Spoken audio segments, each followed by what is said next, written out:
बच्चों, आज हम कक्षा 9वीं की हिंदी की एनसीईआरटी की पाठ्य पुस्तक स्पर्श भाग 1 का पहला अध्याय करेंगे।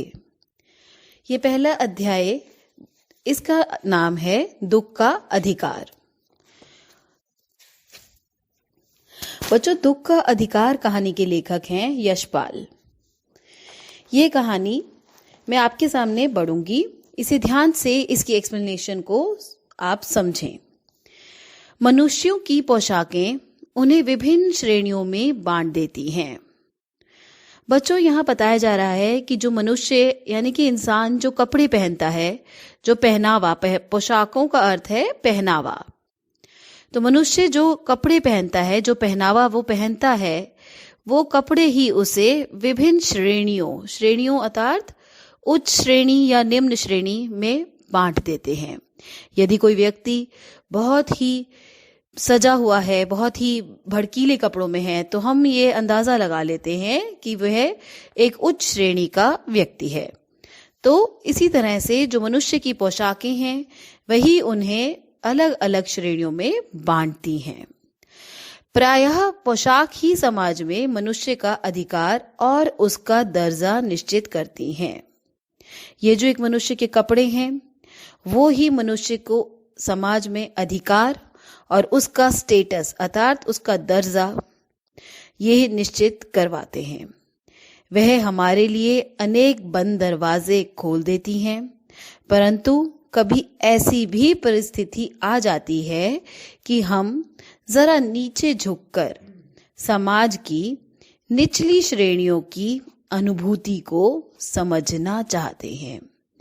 बच्चों, यहाँ लेखक कह रहे हैं कि जीवन में कई दफा ऐसी परिस्थितियां आ जाती हैं जब हम ये सोचने के लिए मजबूर हो जाते हैं कि जो निचली श्रेणियों के अर्थात जो गरीब लोग हैं, उन पर उनकी पोशाकों को यदि हम देखते हैं तो हमारे मन में कई बारी इस तरह की अनुभूति अर्थात इस तरह का एहसास हमें होता है कि वो किस तरह के समय से वो गुजर रहे हैं और कैसी परिस्थितियों में वो जी रहे हैं। उनके दुख को देख करके कई दफा हमारा जो मन है वो बहुत ही दुखी हो जाता है। उस समय यह पोशाक ही बंधन और अड़चन बन जाती है। कई दफा ऐसा होता है बच्चों कि एक व्यक्ति जो कि बहुत ही निचले वर्ग का है, या आप समझें कि वो भिखारी एक सड़क पर बैठा हुआ भीख मांग रहा है, रो रहा है, और हम गाड़ी में बैठे हैं, हम कहीं जा रहे हैं, तो हम अपने दर्जे की वजह से कि हम एक उच्च श्रेणी के व्यक्ति होने के नाते उस रोते हुए व्यक्ति से उसके दुख को नहीं पूछते। उस वक़्त यह जो हमारी पोशाक है, यह ही हमारे लिए एक अड़चन अर्थात एक रुकावट का काम कर देती है। जैसे वायु की लहरें कटी हुई पतंग को सहसा भूमि पर नहीं गिर जाने देती, उसी तरह खास परिस्थितियों में हमारी पोशाक हमें झुक सकने में रोके रहती है। जिस तरह से एक उड़ती हुई पतंग जब कट जाती है, तब हवा के अंदर ही वो इधर से उधर उड़ती जाती है, लेकिन वो जमीन पर नहीं गिर पाती जल्दी से। उसी तरह से जो हमारी पोशाक है, वो भी हमें एक निचली श्रेणी के व्यक्ति के सामने झुकने से मजबूर कर देती है कि हम उसके सामने ना झुकें और हम खुल के उससे बात ना करें। बाजार में फुटपाथ पर कुछ खरबूजे डलिया में और कुछ जमीन पर बिक्री के लिए रखे जान पड़ते थे। बच्चों, यहाँ लेखक कहानी शुरू करते हुए बता रहे हैं कि एक बारी लेखक जा रहे थे बाजार से, तब उन्होंने देखा कि रास्ते में फुटपाथ पर कुछ खरबूजे डलिया का अर्थ है टोकरी। एक औरत एक टोकरी में कुछ खरबूजे लेकर के जमीन पर बैठी हुई थी और उन खरबूजों को बेचने के लिए वो वहां पर बैठी हुई थी। खरबूजों के समीप एक अधेड़ उम्र की औरत बैठी रो रही थी। बच्चों, जो एक औरत थी, बूढ़ी, अधेड़ उम्र का मतलब है थोड़ी बूढ़ी, ढलती हुई उम्र की वो औरत थी, और वो खरबूजों की एक टोकरी लेकर के सड़क पर फुटपाथ पर बैठी हुई थी और रो रही थी। खरबूजे बिक्री के लिए थे, परंतु उन्हें खरीदने के लिए कोई कैसे आगे बढ़ता। खरबूजों को बेचने वाली तो कपड़े से मुंह छिपाए, सिर को घुटनों पर रखे फफक फफक कर रो रही थी। यह औरत बाजार में खरबूजे बेचने के लिए ही बैठी थी, लेकिन वो घुटनों के बीच में अपना सिर छुपाए फफक फफक कर अर्थात जोर जोर से रो रही थी। पड़ोस की दुकानों के तख्तों पर बैठे या बाजार में खड़े लोग घृणा से उस स्त्री के संबंध में बात कर रहे थे। पड़ोस की जो दुकानें थी, आसपास दुकानें थी, मार्केट थी, वहां पर तख्तों पर, बेंचेस पर जो लोग बैठे हुए थे, वो लोग और बाजार में जो लोग घूम रहे थे, वो बहुत ही नफरत से उस औरत के बारे में बातें कर रहे थे। उस स्त्री का रोना देखकर मन में एक व्यथा सी उठी, पर उसके रोने का कारण जानने का उपाय क्या था। यहां लेखक कह रहे हैं कि वो औरत इतनी ज्यादा व्यथा था, बहुत ज्यादा दुखी होकर के रो रही थी। लेकिन वही बात कि यहाँ पर भी जो लेखक पहले बता रहे हैं, पोशाक के कारण कि वो एक गरीब औरत थी, उससे लेखक ने पूछना जरूरी नहीं सोचा। फुटपाथ पर उसके समीप बैठ सकने में मेरी पोशाक ही व्यवधान बन खड़ी हो गई। अर्थात मेरी पोशाक यानी लेखक की, क्योंकि लेखक एक उच्च श्रेणी के व्यक्ति हैं, एक ऊंची जाति के व्यक्ति हैं, एक उच्च श्रेणी के व्यक्ति हैं, तो उनकी जो पोशाक है वो ही बीच में व्यवधान बन गई, अर्थात एक रुकावट बन गई, और उस गरीब औरत से लेखक उसके रोने का कारण न पूछ सके। एक आदमी ने घृणा से एक तरफ थूकते हुए कहा, क्या जमाना है, जवान लड़के को मरे पूरा दिन भी नहीं बीता और यह बेहया दुकान लगा के बैठी है। तभी लेखक ने सुना कि एक व्यक्ति सड़क पर जो जा रहा था, उसने बहुत ही नफरत के साथ बोला उस बूढ़ी औरत के बारे में जो खरबूजे बेचने के लिए वहां बैठी थी, कि अभी तो इसके बेटे को मरे हुए एक दिन भी नहीं हुआ और यह बेहया अर्थात बेशरम औरत दुकान लगा करके बैठ गई है। दूसरे साहब अपनी दाढ़ी खुजाते हुए कह रहे थे, अरे जैसी नियत होती है अल्लाह भी वैसी ही बरकत देता है। एक और व्यक्ति वहां खड़ा, आपस में कई व्यक्ति अब बातें करने लगे, तो दूसरे व्यक्ति ने कहा कि जैसी नियत होती है वैसी ही अल्लाह भी बरकत देता है। यानी कि जिस तरह का आपका इरादा है, नियत का मतलब है बच्चों इरादा, और बरकत का मतलब है लाभ या वृद्धि। तो जिस तरह से आपका इरादा होता है, जैसा आप सोचते हैं, वैसे ही उसी तरह से ही यदि आपकी सोच अच्छी है, आप अच्छे काम करते हैं, तो अल्लाह भी आपको खूब बरकत और खूब लाभ, धन दौलत, ऐशो आराम देता है। लेकिन यदि आपकी नीयत आप सबके लिए बुरा सोचते हैं, तो आपको भी उसका वैसा ही फल मिलता है।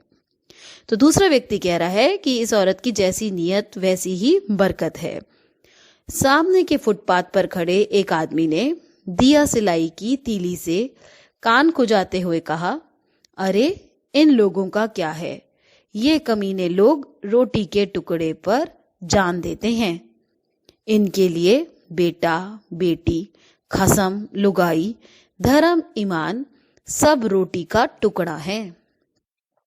बच्चों, इतने में वहीं पर ही खड़े एक आदमी ने कान में माचिस की तीली से खुजाते हुए बोला कि ये तो बहुत ही कमीने लोग हैं और रोटी के कमाने के लिए ये कुछ भी कर सकते हैं। इनके लिए तो बेटा, बेटी, क्योंकि अभी उस बूढ़ी औरत का जवान बेटा मरे हुए एक दिन भी नहीं हुआ है और वह औरत दुकान लगा करके खरबूजे की मार्केट में बैठ गई है।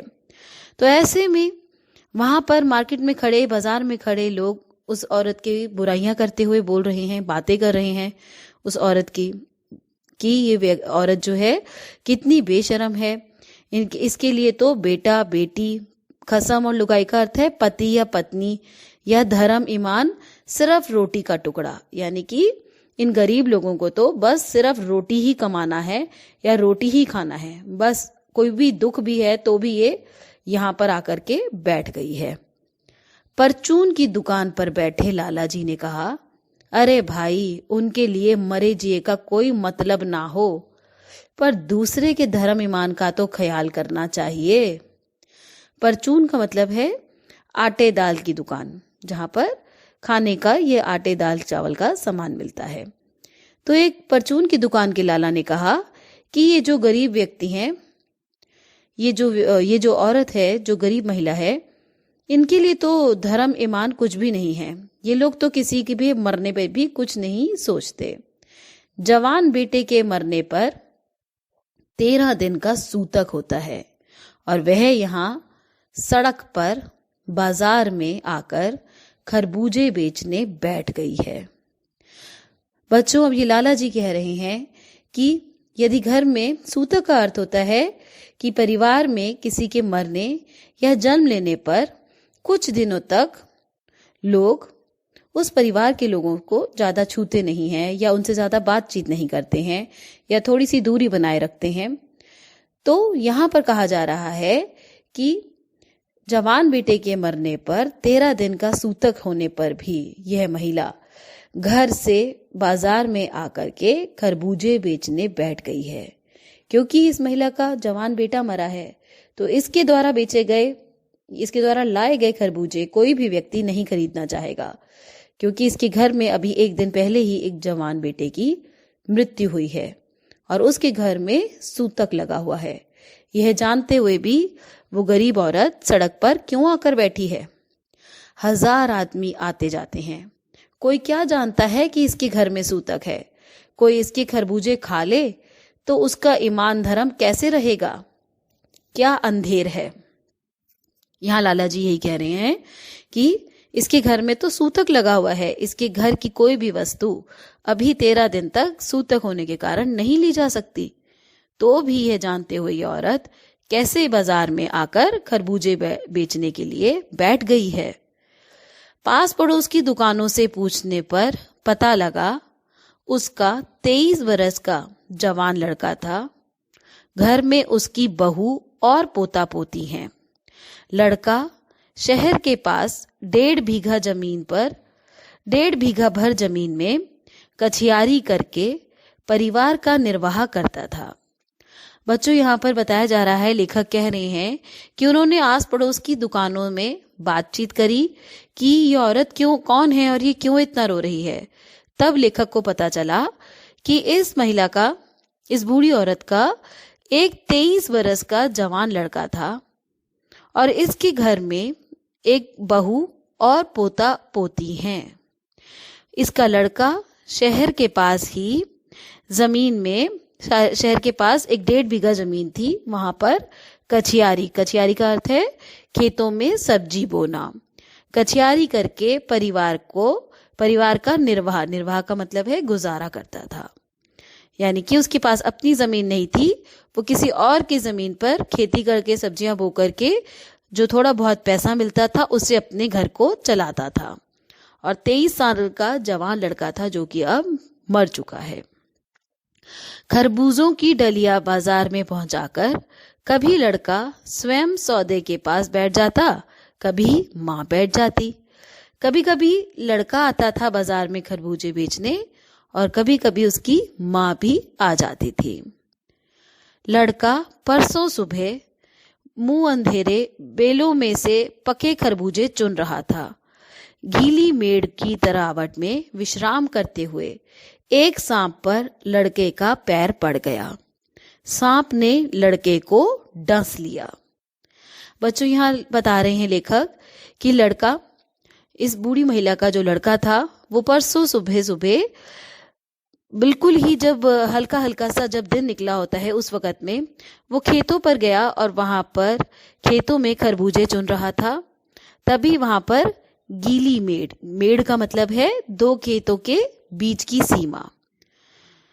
गांव में यदि आपने कभी खेत देखे होंगे तो हर एक व्यक्ति के जो खेत होते हैं उसके चारों तरफ एक सीमा रेखा सी बना दी जाती है कि जिससे पहचान रहती है कि ये अलग अलग तरह के खेत हैं और उनमें अलग अलग खेती कर दी जाती है। तो जो गीली मेड़ थी, जो खेत की सीमा रेखा थी, वहां पर वो लड़का, बूढ़ी महिला का लड़का बैठा हुआ तरावट यानी कि नमी में, जो खेत के बीच की सीमा की जो तरावट थी, जो बाउंड्री थी, वहां पर बैठ के वो आराम कर रहा था।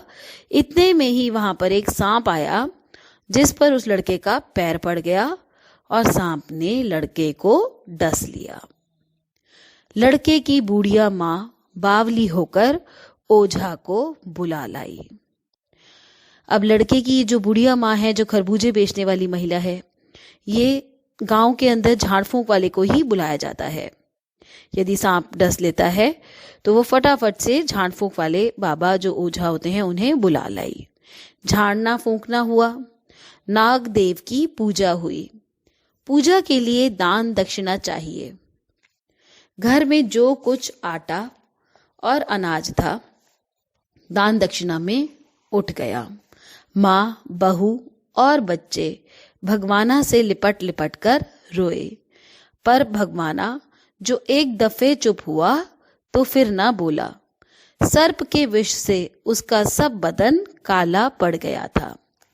बच्चों, यहाँ लेखक बता रहे हैं कि उन्हें ये बताया गया, जब लेखक ने लोगों से पूछा कि क्या हुआ था इस महिला के बेटे को, तब उन्हें पता चला कि 2 दिन पहले ही इसको एक खेत में सुबह सुबह काम करते वक्त सांप ने डस लिया और ओझा के द्वारा बुलाए जाने पर, ओझा के आने पर जब झाड़ फूंक किया गया तब और बहुत इलाज कराया गया। घर में जितना अनाज था, दान दक्षिणा थी, सब कुछ जो था खत्म हो गया इलाज में। लेकिन जो इस बूढ़ी महिला का बेटा था, जिसका नाम था भगवाना, वो बच ना सका और वो मृत्यु को प्राप्त हो गया। और भगवाना से लिपट लिपट कर उसकी माँ, बहू और बच्चे बहुत ही रोए। जिंदा आदमी नंगा भी रह सकता है, परंतु मुर्दे को नंगा कैसे विदा किया जाए? अर्थात यदि व्यक्ति जिंदा है तो वो बदन पे कम कपड़ों में भी हो तो भी ठीक है, लेकिन यदि एक व्यक्ति के मरने के बाद उसे जब विदा किया जाता है तो उसे अच्छे से कपड़े वगैरह पहना करके ही विदा किया जाता है। उसके लिए तो बजाज की दुकान से नया कपड़ा लाना ही होगा, चाहे उसके लिए माँ के हाथों के छन्नी ककना ही क्यों ना बिक जाए। अब भगवाना की जब मृत्यु हो गई, तब उसकी मृत्यु के बाद घर में कुछ भी नहीं बचा था जिसे बेचकर उसको अंतिम विदाई दी जाती। तो उस वक़्त में पास की एक दुकान से कपड़ा लाया गया, जिसे भगवाना को पहना दिया गया, और वो लाने के लिए और अंतिम विदाई देने के लिए भी बेटे को माँ के हाथों में छन्नी ककना का मतलब है जेवर, जो हल्के मामूली जेवर जो माँ के बचे थे उन्हें भी बेचकर उस बच्चे को भगवाना की विदाई कर दी गई। भगवाना परलोक चला गया। घर में जो कुछ चूनी भूसी थी उसे विदा करने में चली गई। बाप नहीं रहा तो क्या, लड़के सुबह उठते ही भूख से बिलबिलाने लगे। अब बूढ़ी महिला के जवान बेटे की तो मृत्यु हो गई थी, परंतु उसके जाने के बाद उसकी बीवी और 2 बच्चे तो घर में थे और बूढ़ी माँ भी थी। उनके जाने के बाद घर में जो भी रूखी सूखी बची थी उससे भी घर का कब तक गुजारा चलता, और घर में जो छोटे छोटे से बच्चे थे वो भी भूख से बिलबिलाने अर्थात बहुत भूख से तड़पने लगे। दादी ने उन्हें खाने के लिए खरबूजे दे दिए, लेकिन बहू को क्या देती। बहू का बदन बुखार से तवे की तरह तप रहा था। अब बेटे के बिना बुढ़िया को दुअन्नी चवन्नी भी कौन उधार देता। बच्चों, यहाँ पर बताया जा रहा है कि एक जवान बेटे की मृत्यु के बाद उस बूढ़ी महिला को अब कोई भी जना कोई 1 रुपया भी उधार नहीं देता, क्योंकि अब वो उधार अगर ले भी लेगी तो उसे किस तरह से चुकाएगी। घर में एक बहू और साथ में 2 छोटे छोटे बच्चे भी हैं जिनका पालन पोषण करना जरूरी है। तो उन्हें पालने के लिए, उनका पेट भरने के लिए ये जो बूढ़ी महिला है, यह गरीब औरत ही जाकर के बाजार में खरबूजे बेचने के लिए चली गई थी। बुढ़िया रोते रोते और आंखें पोंछते पोंछते भगवाना के बटोरे हुए खरबूजे डलिया में समेटकर बाजार की ओर चली, और चारा भी क्या था। अब बेटे की मृत्यु हो चुकी थी। ऐसे में इस गरीब महिला के पास, बूढ़ी माँ के पास कोई रास्ता नहीं था। पोता पोती को जिंदा रखने के लिए, बहू को जिंदा रखने के लिए उसे बाजार में जाके खरबूजों को बेचना जरूरी था। बुढ़िया खरबूजे बेचने का साहस करके आई थी, परंतु सिर पर चादर लपेटे, सिर को घुटनों पर टिकाए हुए फफक फफक कर रो रही थी। अब ये बुढ़िया घर से तो खरबूजे बेचने के लिए ही आई थी, पर बाजार में आते ही उसे अपने बेटे की भी याद आने लगी और वो जोर जोर से रोने लगी। कल जिसका बेटा चल बसा, आज वह बाजार में सौदा बेचने चली है। हाय रे पत्थर दिल। फिर से उससे लोगों की ये आवाजें सुनाई देने लगी। लोग चारों तरफ खड़े उसके बारे में बातें कर रहे थे और उसे कह रहे थे कि कितनी ही बेशर्म है ये औरत, जो बेटे के जाने के अगले ही दिन बाजार में सौदा बेचने और सामान बेचने के लिए चली आई है। उस पुत्र वियोगिनी के दुख का अंदाजा लगाने के लिए पिछले साल अपने पड़ोस में पुत्र की मृत्यु से दुखी माता की बात सोचने लगा। यहाँ पर बच्चों लेखक कह रहे हैं कि इस गरीब बूढ़ी महिला को देख करके लेखक के मन में विचार आया कि थोड़े समय पहले ही एक पुत्र वियोगिनी के दुख, पुत्र वियोगिनी का मतलब है ऐसी ही महिला जिसका अभी पुत्र बिछड़ गया हो, उसे छोड़ करके चला गया हो। तो पुत्र वियोगिनी के दुख का अंदाजा लगाते हुए अब लेखक को ये याद आया कि पिछले साल उनके पड़ोस में एक अमीर घर की महिला के बेटे की भी मृत्यु हो गई थी।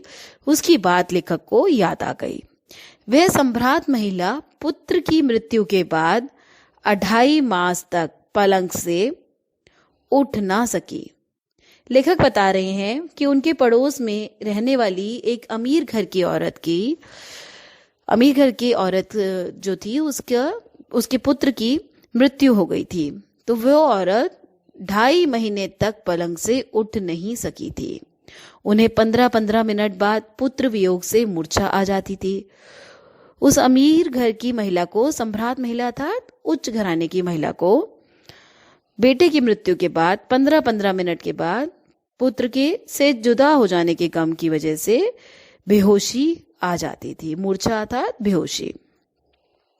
और मूर्छा न आने की अवस्था में आंखों से आंसू न रुक सकते थे। यदि वो बेहोश नहीं होती थी तो आंखों से आंसू रुकने का नाम ही नहीं लेते थे। 2 डॉक्टर हरदम सिरहाने बैठे रहते थे। हमेशा उस औरत के पास 2 डॉक्टर बैठे रहते थे। हरदम सिर पर बर्फ रखी जाती थी। शहर भर के लोगों के मन उस पुत्र शोक से द्रवित हो उठे थे। अर्थात उस महिला के दुख को देख करके पूरे शहर भर के लोगों के दिल भी पसीज गए थे और दुखी हो गए थे कि इस ऊंचे घर की इस महिला ने कितने कम उम्र के अपने बेटे को खो दिया है। जब मन को सूझ का रास्ता नहीं मिलता तो बेचैनी से कदम तेज हो जाते हैं। अब मेरे मन को कोई रास्ता नहीं सूझा कि वो गरीब महिला जो थी, जो सड़क पर बैठी रो रही थी पुत्र के वियोग में, मेरा मन चाह रहा था कि मैं जाकर उसके दुख को कम करने के लिए उसे ढाढ़स बंधाऊं, उसे हिम्मत दूं, पर मेरे जो कदम थे वो तेजी से आगे बढ़ने लगे। उसी हालत में नाक ऊपर उठाए राह चलतों से ठोकरे खाता मैं चला जा रहा था और सोच रहा था, शोक करने, गम मनाने के लिए भी सहूलियत चाहिए और दुखी होने का भी एक अधिकार होता है। बच्चों, यहाँ लेखक कह रहे हैं कि यदि आपको शोक करना है, आप बहुत दुखी हैं, आपको कोई गम है, तो उसके लिए भी एक सहूलियत अर्थात सुविधा होनी चाहिए और दुखी होने का भी एक अधिकार होता है। यदि आप उच्च घराने के हैं, बहुत अमीर हैं और आपको कोई दुख है, तो आपके पास बहुत सुविधाएं हैं, बहुत लोग आएंगे आपके पास आपके दुख को बांटने के लिए, आपके पास हर वक्त डॉक्टर आएंगे आपको देखने के लिए। लेकिन यदि आप एक गरीब घर के हैं तो आपके दुख को कम करने के बजाय लोग आसपास के भी किस तरह से आपका मजाक उड़ा रहे हैं या आपको कितना बुरा भला बोल रहे हैं। तो यहाँ पर लेखक कह रहे हैं कि दुखी होने का भी एक अधिकार होता है।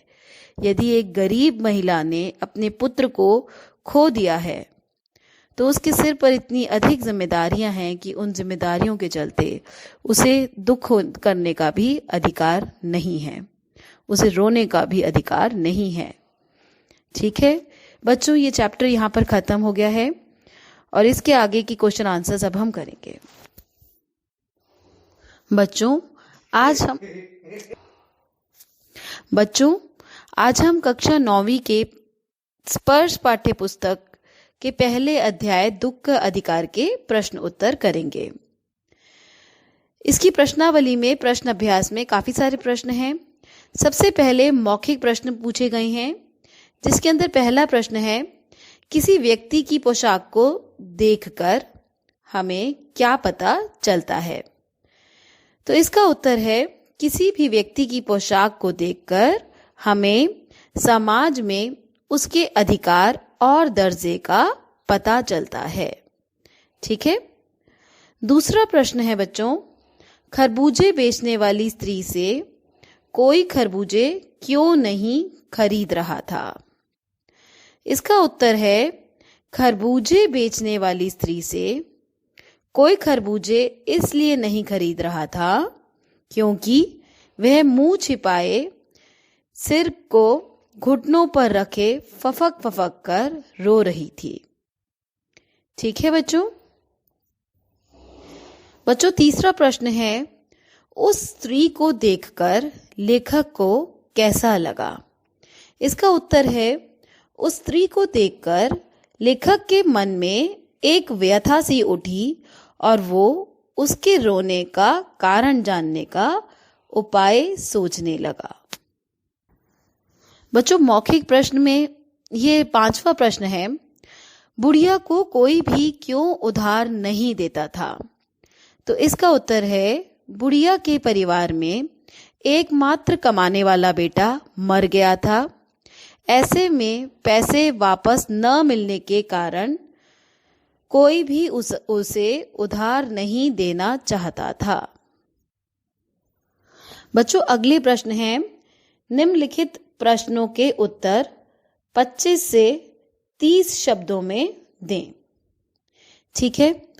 इसके अंदर आपको थोड़े से लॉन्ग आंसर्स लिखने पड़ेंगे और ये 2 नंबर के क्वेश्चन आंसर्स में आपको पूछे जाएंगे। ये बहुत ही इंपॉर्टेंट क्वेश्चंस हैं जो हमेशा पेपर में आते हैं। तो पहला प्रश्न है, मनुष्य के जीवन में पोशाक का क्या महत्व है? इसका उत्तर है, मनुष्य के जीवन में पोशाक मात्र एक शरीर ढकने का साधन नहीं है, बल्कि समाज में उसका दर्जा निश्चित करती है। पोशाक से मनुष्य की हैसियत, पद तथा समाज में उसकी प्रतिष्ठा का पता चलता है। पोशाक मनुष्य के व्यक्तित्व को दर्शाती है। जब हम किसी से मिलते हैं तो पहले उसकी पोशाक से प्रभावित होते हैं तथा उसके व्यक्तित्व का अंदाजा लगाते हैं। पोशाक जितनी प्रभावशाली होगी उतने अधिक लोग प्रभावित होंगे। बच्चों दूसरा प्रश्न है, पोशाक हमारे लिए कब बंधन और अड़चन बन जाती है? इसका उत्तर है, पोशाक हमारे लिए बंधन और अड़चन तब बन जाती है जब हम अपने से कम दर्जे या कम पैसे वाले व्यक्ति के साथ उसके दुख बांटने की इच्छा रखते हैं, लेकिन उसे छोटा समझकर उससे बात करने में संकोच करते हैं और उसके साथ सहानुभूति तक प्रकट नहीं कर पाते, उसकी मदद नहीं कर पाते। बच्चों लॉन्ग आंसर्स में थर्ड क्वेश्चन है, लेखक उस स्त्री के रोने का कारण क्यों नहीं जान पाया? तो इसका आंसर है बच्चों, लेखक की पोशाक रोने का कारण जान पाने के बीच अड़चन थी। वह महिला फुटपाथ पर बैठकर उस महिला से यह नहीं पूछ सकता था कि वह क्यों रो रही है। इससे उसकी प्रतिष्ठा को ठेस पहुंचती थी। इस वजह से वह उस स्त्री के रोने का कारण नहीं जान पाया। बच्चों, चौथा प्रश्न है, भगवाना अपने परिवार का निर्वाह कैसे करता था? इसका उत्तर है, भगवाना शहर के पास 1.5 बीघा जमीन में कचियारी अर्थात खेत में सब्जी आदि की खेती करके अपने परिवार का निर्वाह करता था। बच्चों, 5वां प्रश्न है, लड़के की मृत्यु के दूसरे ही दिन बुढ़िया खरबूजे बेचने क्यों चल पड़ी? तो इस प्रश्न का उत्तर है बच्चों, बुढ़िया बहुत गरीब थी। लड़के की मृत्यु पर घर में जो कुछ भी बचा था सब कुछ खर्च हो गया। लड़के के छोटे छोटे बच्चे भूख से परेशान थे। बहू को तेज बुखार था। इलाज के लिए भी पैसे नहीं थे। घर खर्च भी नहीं था।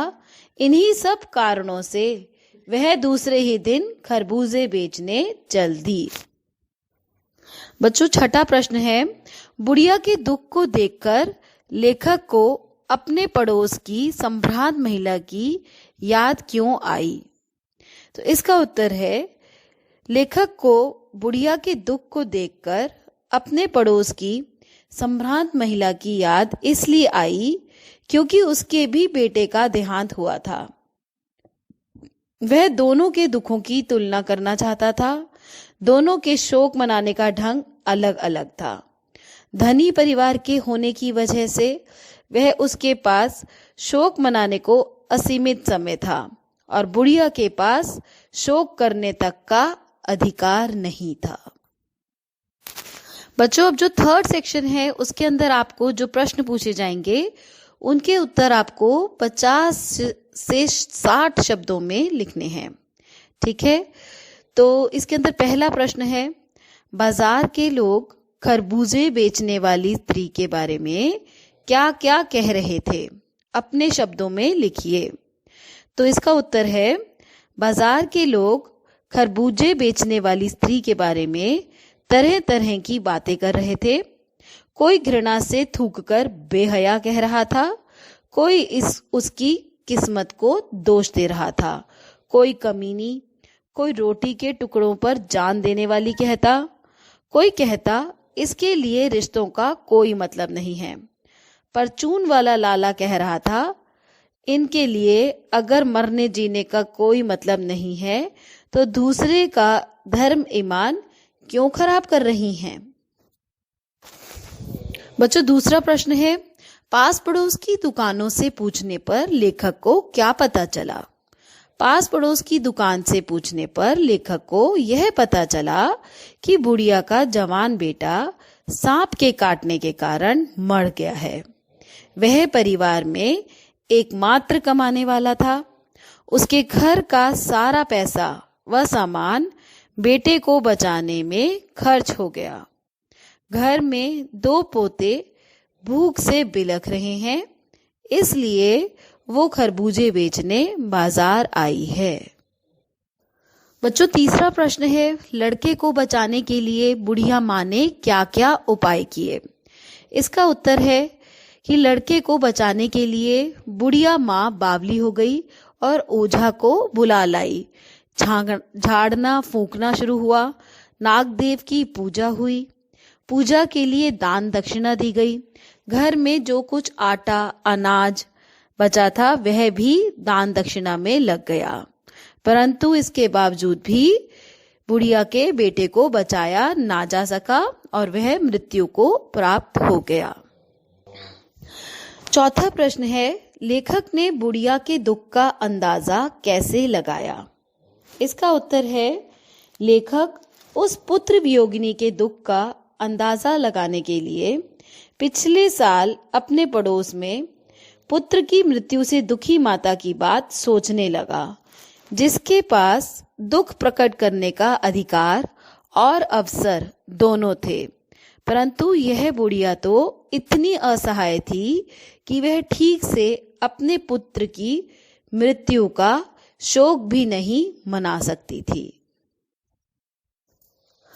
बच्चों, 5वां क्वेश्चन है, इस पाठ का शीर्षक दुख का अधिकार कहां तक सार्थक है? स्पष्ट कीजिए। सार्थक का अर्थ है कि कहां तक सच है कि ये अधिकार, दुख का अधिकार जो नाम दिया गया है शीर्षक इस पाठ को, क्या ये सही है? आप क्या सोचते हैं? तो इसका उत्तर होगा, इस पाठ का शीर्षक दुख का अधिकार पूरी तरह से सार्थक सिद्ध होता है, क्योंकि यह अभिव्यक्त करता है कि दुख प्रकट करने का अधिकार व्यक्ति की परिस्थिति के अनुसार होता है। यद्यपि दुख का अधिकार सभी को है, गरीब बुढ़िया और उच्च वर्ग की महिला दोनों का दुख एक समान ही था। दोनों के पुत्रों की मृत्यु हो गई थी, परंतु संभ्रांत महिला के पास सब कुछ आराम था, समय था, इसलिए वह दुख मना सकी।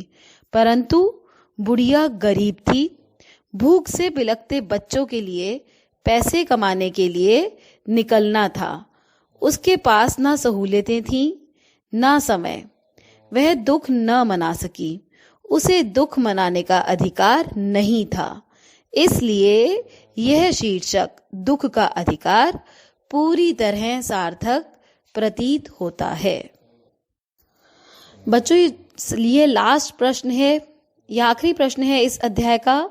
इसके अंदर आपको आशय स्पष्ट करने के लिए कुछ लाइनें दी गई हैं पाठ के अंदर से। ठीक है, ये बहुत ही इंपॉर्टेंट लाइन्स हैं और ये आती जरूर है एग्जाम में, इन्हें अच्छे से समझिएगा। तो इसके अंदर सबसे पहले आशय स्पष्ट करने के लिए आपसे पूछा गया है, जैसे वायु की लहरें कटी हुई पतंग को सहसा भूमि पर नहीं गिर जाने देती, उसी तरह खास परिस्थितियों में हमारी पोशाक हमें झुक सकने में से रोके रहती है। ठीक है, तो इसका आशय आपको स्पष्ट करना है। यहां आप लिखेंगे, यहां लेखक ने पोशाक की तुलना वायु की लहरों से की है। जिस प्रकार पतंग के कट जाने पर वायु की लहरें उसे कुछ समय के लिए उड़ाती रहती हैं, एकाएक धरती से टकराने नहीं देती, ठीक उसी प्रकार किन्हीं खास परिस्थितियों में हमारी पोशाक भी हमें नीचे झुकने से रोकती है। जिस तरह से वायु की लहरें पतंग को नहीं गिरने देती हैं जमीन पर और रोके रखती हैं, उसी तरह से हमारी पोशाक भी हमें नीचे झुकने से रोके रखती है। ठीक है बच्चों, अगला प्रश्न है जो आपसे आशय स्पष्ट करने के लिए ही पूछा गया है। उसमें दूसरा आशय स्पष्ट है, इनके लिए बेटा बेटी खसम लुगाई धर्म ईमान सब रोटी का टुकड़ा है। तो यहाँ लेखक का कहने का तात्पर्य है, इस वाक्य में गरीबी पर चोट की गई है। गरीबों को कमाने के लिए रोज घर से निकलना पड़ता है, परंतु लोग कहते हैं उनके लिए रिश्ते नाते कोई मायने नहीं रखते हैं, वे सिर्फ पैसों के गुलाम होते हैं। रोटी कमाना उनके लिए सबसे बड़ी बात होती है, परंतु असल में वह अपनी परिस्थितियों के बाध्य होते हैं। बच्चों, ये आशय स्पष्ट करें का लास्ट क्वेश्चन है, शोक करने गम मनाने के लिए भी सहूलियत चाहिए और दुखी होने का भी एक अधिकार होता है। यह क्वेश्चन बहुत इंपॉर्टेंट है, हमेशा एग्जाम्स में पूछा जाता है। इसका आंसर इस प्रकार से है बच्चों, शोक करने और गम मनाने के लिए भी सहूलियत अर्थात सुविधा चाहिए। यह व्यंग्य अमीरी पर है, क्योंकि अमीर लोगों के पास दुख मनाने का समय और सुविधा दोनों होती हैं। इसके लिए वह दुख मनाने का दिखावा भी कर पाते हैं और उसे अपना अधिकार समझते हैं। जबकि गरीब लोग मजबूर होते हैं, वह रोजी रोटी कमाने की उलझन में ही लगे रहते हैं।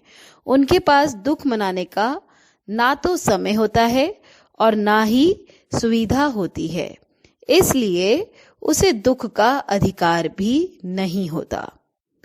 ये चैप्टर यहाँ पर ही खत्म है।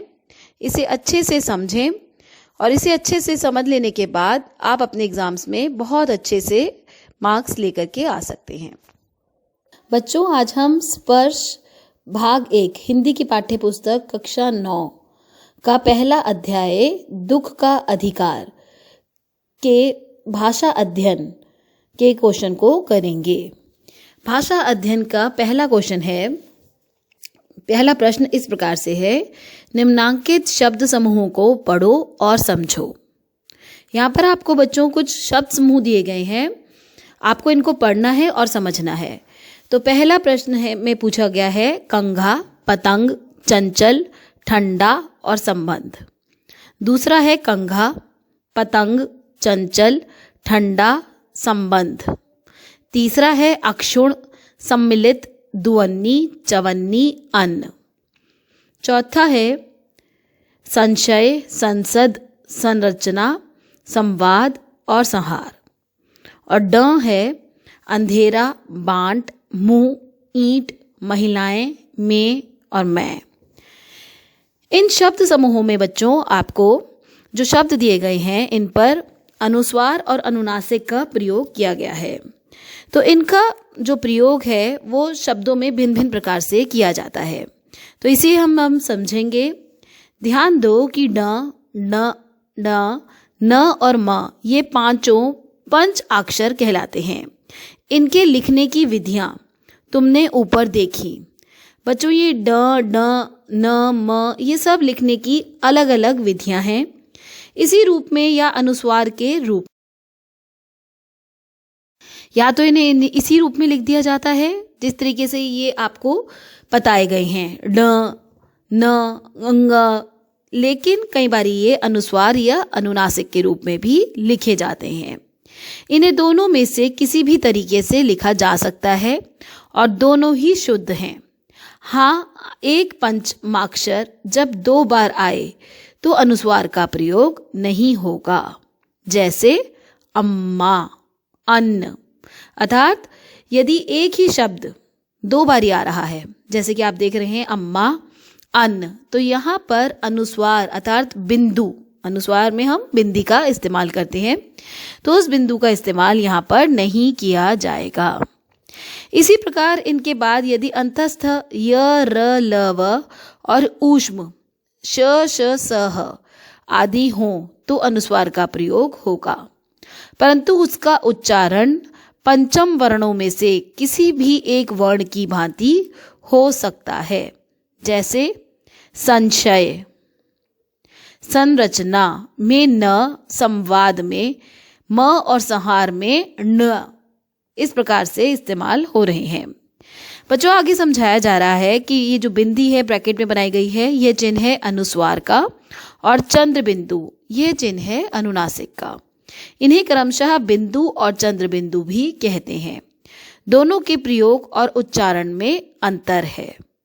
अनुस्वार का प्रयोग व्यंजन के साथ होता है, अनुनासिक का प्रयोग स्वर के साथ होता है।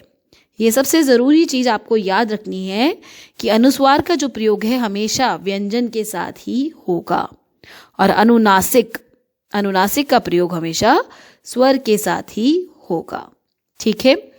दूसरा प्रश्न है भाषा अध्ययन में, निम्नलिखित शब्दों के प्राय अर्थात प्रायवाची लिखिए।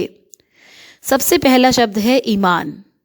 ईमान का प्रायवाची होगा ज़मीर और विवेक। दूसरा शब्द है बदन। बदन का प्रायवाची है शरीर, तन और देह। अंदाजा। अंदाजा का प्रायवाची होगा अनुमान। बेचैनी। बेचैनी का प्रायवाची है बच्चों व्याकुलता और अधीरता। गम। गम का प्रायवाची है दुख और कष्ट। दर्जा। दर्जा का प्रायवाची होगा स्तर और कक्षा। जमीन। जमीन का प्रायवाची है धरती, भूमि। जमाना, जमाना का होगा संसार और जग। बरकत, बरकत का पर्यायवाची होगा वृद्धि और बढ़ना। बच्चों तीसरा प्रश्न है, निम्नलिखित उदाहरण के अनुसार पाठ में आए शब्द युग्मों को छांटकर लिखिए। शब्द युग्म होते हैं बच्चों जो एक जैसे शब्द बार बार दोहराए जाते हैं। ठीक है, इसका एक उदाहरण बताया गया है बेटा बेटी। तो इसी तरह के जो और उदाहरण हैं आपको अपने पाठ में से चुन करके बताने हैं। तो इसके उदाहरण मैं आपको बताऊंगी जो पाठ में आए हैं वो इस प्रकार होंगे। फफक फफक्कर, दुअन्नी चवन्नी, आते जाते, छन्नी ककना, पास पड़ोस, झाड़ना फूंकना, पोता पोती, दान दक्षिणा, मुंह अंधेरे में। बच्चों ये सारे के सारे शब्द युग्मों के उदाहरण होंगे। ठीक है बच्चों, अब चौथा प्रश्न है, पाठ के संदर्भ के अनुसार निम्नलिखित वाक्यांशों की व्याख्या कीजिए। आपको कुछ वाक्यांश होते हैं जो कि एक सेंटेंस में अर्थात एक वाक्य में प्रयोग किए जाते हैं। ठीक है बच्चों, वाक्य में प्रयोग किए जाने वाले शब्द। तो ये जो वाक्यांश हैं इन्हीं को आपको किसी वाक्य में इस्तेमाल करना है या इनकी व्याख्या करनी है। इन वाक्यांशों की व्याख्या कीजिए। बंद दरवाजे खोल देना, पहला वाक्यांश की व्याख्या जो करनी है वो पूछा गया है। बंद दरवाजे खोल देना।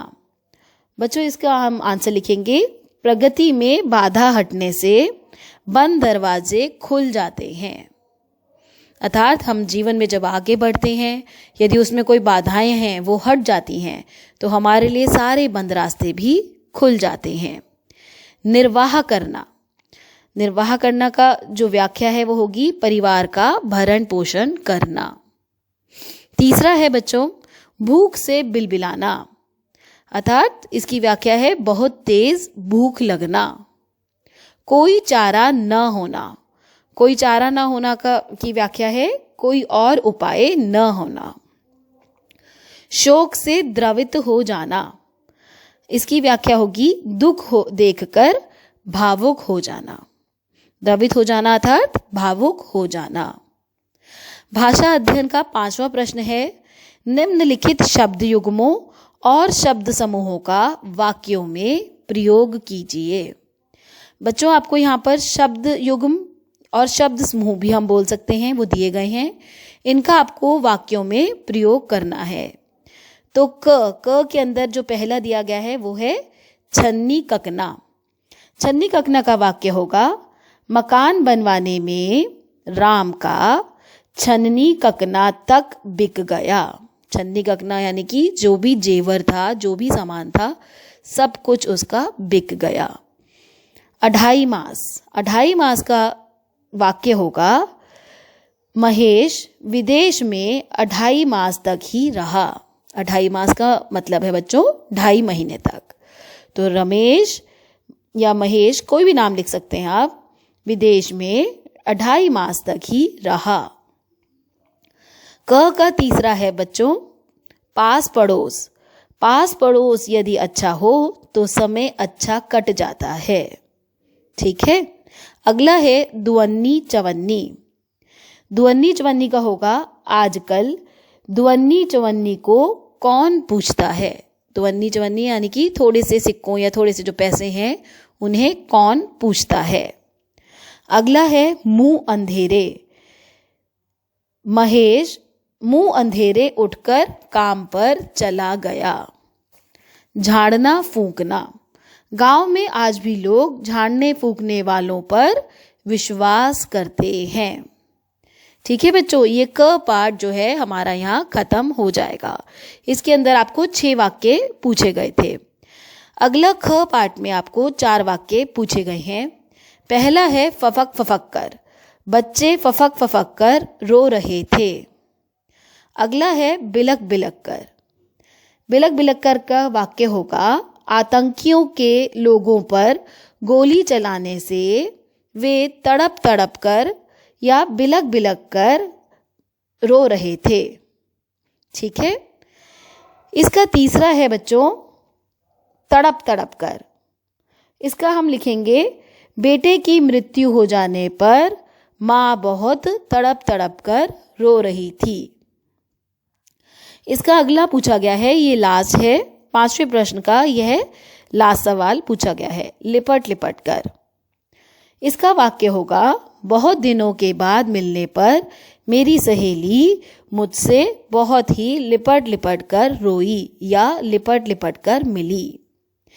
भाषा अध्ययन का छठा प्रश्न इस प्रकार है, निम्नलिखित वाक्य संरचनाओं को ध्यान से पढ़िए और इस प्रकार के कुछ और वाक्य बनाइए। बच्चों आपको कुछ वाक्य दिए गए हैं और आपको बोला गया है कि इसी के जैसे कुछ और वाक्य भी आप बनाइए। तो पहला वाक्य है, लड़के सुबह उठते ही भूख से बिलबिलाने लगे। इस वाक्य में बच्चों आपको उठते ही अंडरलाइन करके दिया गया है, रेखांकित किया गया है। तो आप वाक्य बनाएंगे, बुढ़िया के पोता पोती भूख से बिलबिला रहे थे। ठीक है। और भूख से बिलबिलाना को आप रेखांकित कर देंगे। दूसरा वाक्य है, उसके लिए तो बजाज की दुकान से कपड़ा लाना ही होगा। इस वाक्य में लाना ही को रेखांकित किया गया है। आप वाक्य जो बनाएंगे वो इस प्रकार है, बच्चों के लिए खिलौने तो लाने ही होंगे। तो आप लाने ही को रेखांकित कर देंगे। तीसरा वाक्य है बच्चों, चाहे उसके लिए माँ के हाथों के छन्नी ककना ही क्यों ना बिक जाएं। इस वाक्य में ही को रेखांकित किया गया है। इसका वाक्य हम इस प्रकार से बनाएंगे, उसने बेटी के शादी के लिए खर्च करने का इरादा किया, चाहे उसके लिए उसका सब कुछ ही क्यों ना बिक जाए। इस वाक्य में भी ही को रेखांकित कर देंगे। बच्चों जो ख पाठ है उसमें पहला वाक्य है, अरे जैसी नीयत होती है अल्लाह भी वैसी ही बरकत देता है। तो इसी के जैसा हम जो वाक्य बनाएंगे वो इस प्रकार है, जैसा दूसरों के लिए करोगे वैसा ही भरोगे। और इस वाक्य में आप जैसा और वैसा को रेखांकित कर देंगे। ये लास्ट वाक्य है, दूसरा वाक्य, भगवाना जो एक दफे चुप हुआ तो फिर ना बोला। बच्चों इस वाक्य में जो और तो को रेखांकित किया गया है। तो आप इसका वाक्य इस प्रकार से बनाएंगे, जो समय निकल गया तो फिर मौका नहीं मिलेगा। इस वाक्य में आप जो और तो को रेखांकित कर देंगे। अगला प्रश्न आपको अपनी खुद की योग्यता के हिसाब से करना है।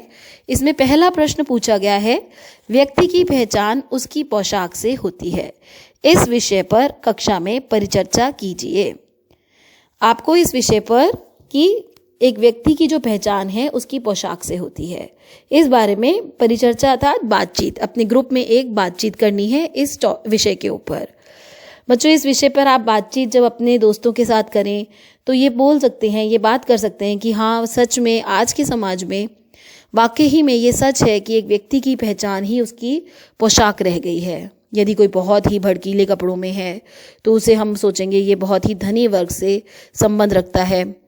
और यदि कोई व्यक्ति बहुत ही सामान्य से, स्कूल में तो सभी देखिए से एक समान ही कपड़े पहनते हैं, एक ही स्कूल की यूनिफॉर्म होती है जो सब पहनते हैं। परंतु यदि किसी पार्टी में या कहीं बाहर हम देखें तो लोगों ने जो कपड़े पहने हैं उसी से ही हम अंदाज़ा लगाते हैं कि वो कौन से वर्ग से संबंध रखते हैं, वो उच्च वर्ग के हैं या निम्न वर्ग के हैं। परंतु ये एक हमारा गलत रवैया है, एक गलत सोच है हमारी। हमें इस सोच को बदलना चाहिए और हमारे लिए सारे ही लोग समान होने चाहिए। परंतु आज के समय में ये सच है, जिस हिसाब से यशपाल लेखक ने भी अपने इस अध्याय में हमें समझाया है कि ये सच है कि आज के समाज में व्यक्ति की पहचान उसकी पोशाक ही बनकर रह गई है। दूसरा प्रश्न आपको पूछा गया है, यदि आपने भगवाना की माँ जैसी किसी दुखिया को देखा है तो उसकी कहानी लिखिए। तो आप इसमें कोई भी एक कहानी लिख सकते हैं कि एक बारी मैं बाजार गया, वहाँ पर मैंने एक छोटे से बच्चे को भीख मांगते हुए देखा। मेरा मन बहुत दुखी हुआ, परंतु उस बच्चे से क्योंकि मैं एक मिडिल क्लास का, एक मध्यम वर्गीय परिवार से संबंध रखता हूँ, वो बच्चा बहुत रो रहा था, गरीब बच्चा था। मैं उससे उसके रोने का कारण नहीं पूछ सका और मुझे बहुत ही दुख हुआ कि वो क्यों रो रहा है। परंतु मैंने फिर भी शाम में जाकर के उससे उसका हाल पूछा। मेरी पोशाक ही मेरी को उससे पास जाकर के उससे रोने का कारण पूछने के लिए मना कर रही थी, लेकिन फिर भी मैंने उसके पास जाकर उसके रोने का कारण पूछा। और उसके घर में खाने को 4 दिन से कुछ नहीं था। मैंने अपनी माँ से कह के उसे थोड़ा सा खाना दिलवाया और इस तरीके से उसकी मदद करी। तो आप भी इस तरह से एक छोटी सी कहानी या कोई भी कहानी अपने आप से बना करके लिख सकते हैं। यदि आप सोचें कि आपने भगवाना की माँ जैसी किसी दुखिया को देखा हो या किसी भी दुखी व्यक्ति को कभी आप रास्ते में देखें, तो आप किस तरह से उसकी मदद कर सकते हैं, इस विषय पर आप कहानी अपने मन से आप सोच करके भी लिख सकते हैं। पता कीजिए कि कौन से सांप विषैले हैं, उनके चित्र एकत्र कीजिए और लिखिए। तो आप सांपों के बारे में लिख सकते हैं कि कोबरा सांप बहुत ही विषैला है और कई तरह की सांपों की जातियां हैं जो बहुत ही विषैली हैं और जिनसे हमें यदि वे मनुष्य को काट लें तो उनके डंसने से व्यक्ति की मृत्यु भी हो सकती है। बच्चों, सबसे लास्ट में आपको शब्द अर्थ और टिप्पणियां दी गई हैं।